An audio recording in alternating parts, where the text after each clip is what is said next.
attract to yourself that which you desire. What you desire desires you, or what you want wants you. And it's really coming to understand that there is an energy that will bring things to you, that will have things begin to show up. And this is not to say that you just put out your manifestation desire and then just sit around and wait for some huge magnet in the sky just turn on and be facing towards you and have everything just go, there it is. There's an element of working with this divine universal force that is everywhere, and a part of this divine essence. It is a divine creation.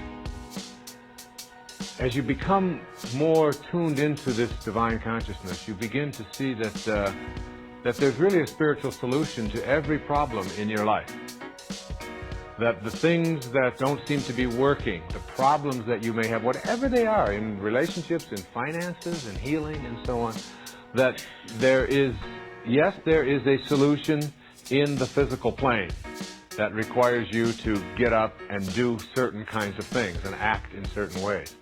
But in back of that action is a thought.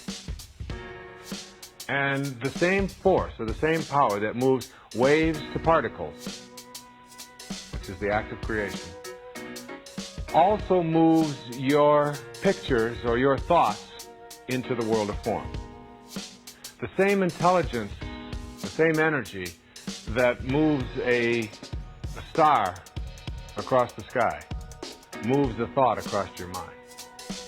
This energy, this attractiveness, this attraction, this pull towards you and realignment of your intention with divine purpose is something that we can't measure in the physical world the way we would like to be able to measure, the way we can measure ohms and watts and so on when we're talking about electricity.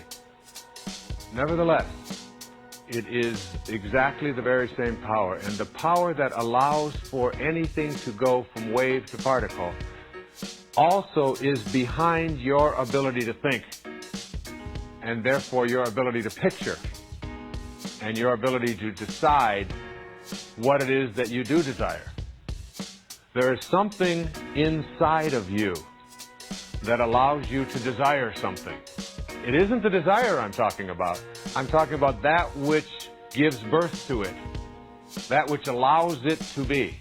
The analogy here is when you begin to take care of your body in a certain way and to treat it well, to give it plenty of water, to avoid toxins, to give it the rest that it needs, to nourish it with the proper vitamins and minerals, to give it the proper amount of exercise, to do the things that show that you are respectful of this garage that is housing your soul. It becomes automatic. It isn't any longer something that you have to struggle with, that you have to work on, and that you have to think about all the time. You go to automatic. It's a lot like writing also, and creating, and painting, and music. You know, when Picasso was interviewed about his painting, and they asked him, how do you paint? He said, when I go into the studio, I leave my body and my mind at the door, the way the Muslims leave their shoes before they enter the mosque. And I just allow my spirit into that world. The spirit, this soul, this force that I have talked so much about in this whole entire program, is really a power of love that you feel in your heart. It isn't something that you process with your mind. But when you understand it and know that it is an energy that is working, that brings things into the world, into your world, realigns you, if you will, with what it is you'd like to create or have for yourself, you begin to cooperate. See, this divine intelligence will cooperate with you. But again, only if you feel that you're worthy, and only if you know that you and it are connected. The minute you sense any sense of separation, it shuts off. The minute you place an obstacle there, it will shut off. I'll give an example of how this energy works in overcoming some of the things that are struggles for most people in our lives. Most of us have addictions of one kind or another. Almost everyone suffers from some form of addiction. And when I say addiction, I'm talking about something that seems to have more power or control over us than we would like if things were to be perfect. So for some, it's sugar. For some, it's alcohol. For some, it's drugs. For some, it's food. For some, it's approval.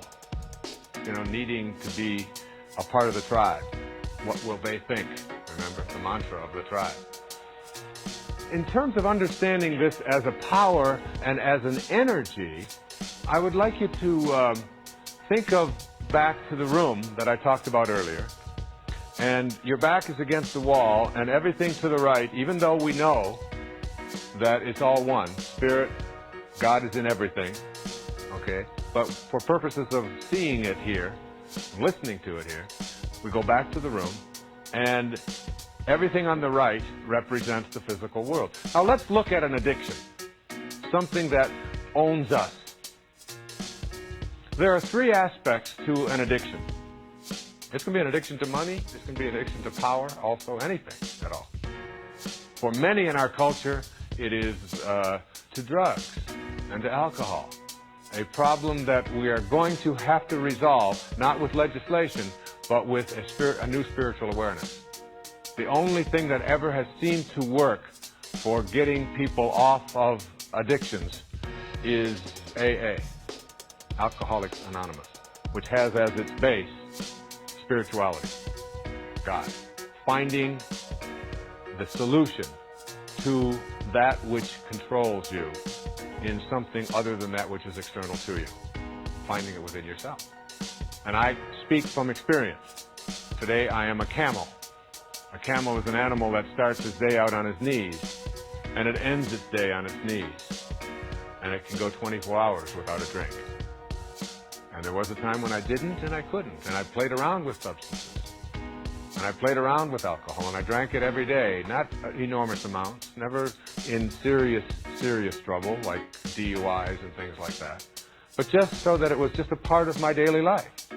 And then I found as my life and my work moved more into a spiritual dimension, that it became less and less important to me. And I found that I was able to sort of notice it and observe it and no longer be attached to it. So that if you look at an addiction from everything to the right-hand side of your room in the physical plane, there are three aspects of it, all of which are in the physical domain. There is the craving, there is the craver, and there is that which is craved. And all of those are on the right-hand side of the room. The craver is the person, the body. The craving is the thought, the image. I want that, I need that, I must have that. It's different from the craver. And that which is craved, which is external to me. The cocaine, the marijuana, the drugs, the sugar, the hot fudge sundae, the whatever it is.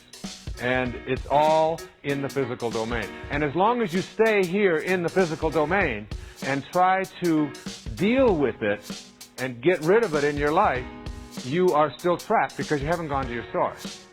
The source is the way you transcend the duality of the physical plane. And so, when you go to your source and go to the left-hand side of the room and become your source and now become the witness and observe that and just notice it and just put your attention on it and just watch it with love, which I'll be talking about in the next principle, and just observe it from a perspective of, I am connected to that, it is me, I have become it, and I can also transcend it and go beyond it by just putting my attention on a new aspect of myself, which is pure. And so from the position of the source, or the sorcerer, you just watch it, and it's not you. You're free from it. You are just noticing, oh, there goes Wayne again. going to have another beer. And he thinks he really must have this and all. But from the perspective of the witness, of the observer over here, you are pure love, because that's what God is. That's what the higher part of you is, just pure unconditional love. And you direct that energy to that aspect of you which has allowed itself to be addicted. And it disappears. When I left those things behind many, many years ago in my life, it was as a result of saying and hearing a voice. And the voice said, "You've tried everything else. Now try me." And when I went there and truly went there, and then began my manifestation meditation on that, it was gone. And now today, I can look at those things that I used to crave, those cravings. I can look at the craver and all that is craved, and I can laugh at it.